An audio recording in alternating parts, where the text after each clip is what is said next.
Carbon nanotubes are made of carbons.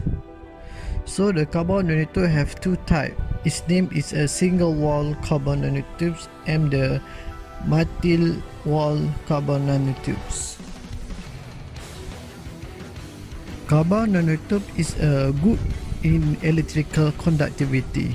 Besides that, the carbon nanotube is good in tensile strength and thermal conductivity. There are three methods that carbon nanotubes are made.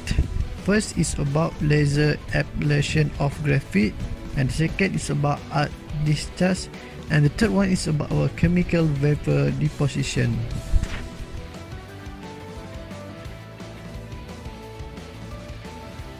The function of carbon nanotubes in the food industry is to detect biomolecules, and besides that, it also can detection of any contamination foods.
Hi guys, today I'm going to explain about the single wall carbon nanotube biosensor in detecting pathogens in food industry. So as you can see from here, this is the type of pathogen and this is the structure of the biosensor that are used, and this is the things that can be detected using the biosensors. So what is single wall carbon nanotube? So single wall carbon nanotube is made of carbon material known as one-dimensional, which means it has one-dimensional. So from here, the animation that is shown, one-dimensional meaning that it has one atom connected to one atom and it forms a long chain of polyreaction. And the next is it is a sheet of graphene roll up to form a hollow tube. So from the animation I showed you, it is formed in a hollow tube. So this is just a one single wall carbon nanotube. And for why we use single wall, because single wall is better, have a better strength, high electrical conductivity, and thermally conductive at room temperature. So if we want to make a multi-wall carbon nanotube, it is done by rolling up the series of single wall on top of each other for almost 50 to 100 layers to create a 50 to 100 nanometer thick. So there are two designs that can be made for the structure of carbon nanotubes, which is for here is a zigzag design. So you can see it forms a zigzag design, and also the other one is at the bottom part, which is here, which is the armchair design. So why do we use carbon nanotube biosensors in food industry?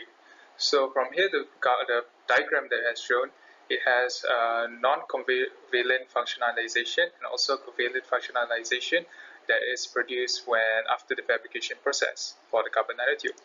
So first is because it has shown compatible with physiological cells and tissues, and the next is the chemically inert and thermally stable, good material at biosensing, and also can be reused.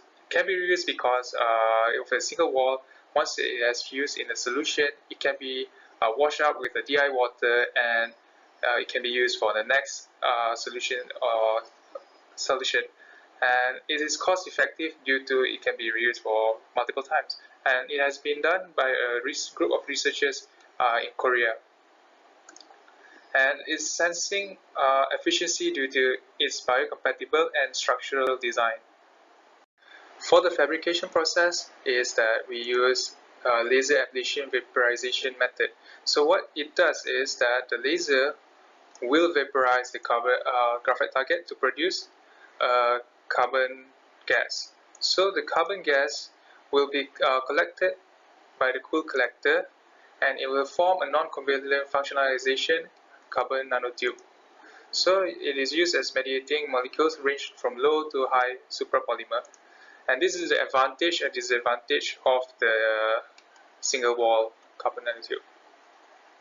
And carbon nanotube biosensor in food industry, this is the application. It can be categorized as two category, which is analyte and also bioreceptors, which, as you can see, it is used for medical samples to detect diseases, food samples to detect peanut allergy or bacteria, and it's chemically pollutant, water, and it can be detect antibody, virus, and also enzymes. As I mentioned before, and it is used to detect pathogens, bacteria, and nutrition value in food processed, fermented food, and also raw undercooked food. And a group of research did an experiment on detecting a specific bacteria family in fermented food by using a single wall carbon nanotube. And these researchers have done it by detecting Yersinia bacteria family, and also they use it to detect presence of peanut in food. So what does this Yersinia family bacteria do? As we Asians consume fermented food, often it is pretty common to get it from for example, budu, which is a common food that has been consumed by our natives, and also Thailand in the Southeast Asia. It is commonly due to undercooked food, processed food, and mishandled food during processed and expired fermented food. So it causes symptoms such as rashes, joint pain, and also contaminate the bloodstream of the consumer. And statistically, the death rate of this bacteria is in US is almost 35 people per year, and almost 100,000 people are infected.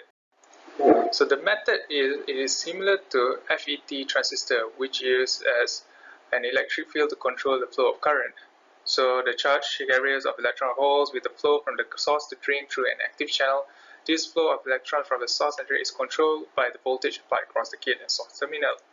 So the gold electrode works as source and drain, and the carbon nanotube biosensor is connected between the electrodes. So the pathogens will be detected when it passes through the carbon nanotube by showing total resistance changes before and after.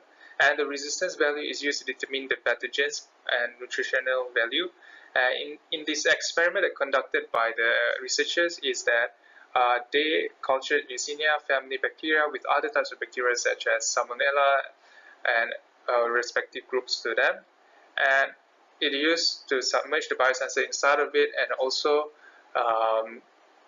the resistance value will show in the data in Excel sheet, and it shows the how many percentage the Yersinia family culture is inside. So the concentration of Yersinia bacteria is increased when the resistance difference also will increase. So the result obtained shows that the resistance difference in Yersinia bacteria is higher, which means it can detect Yersinia better even when there is presence of other pathogens.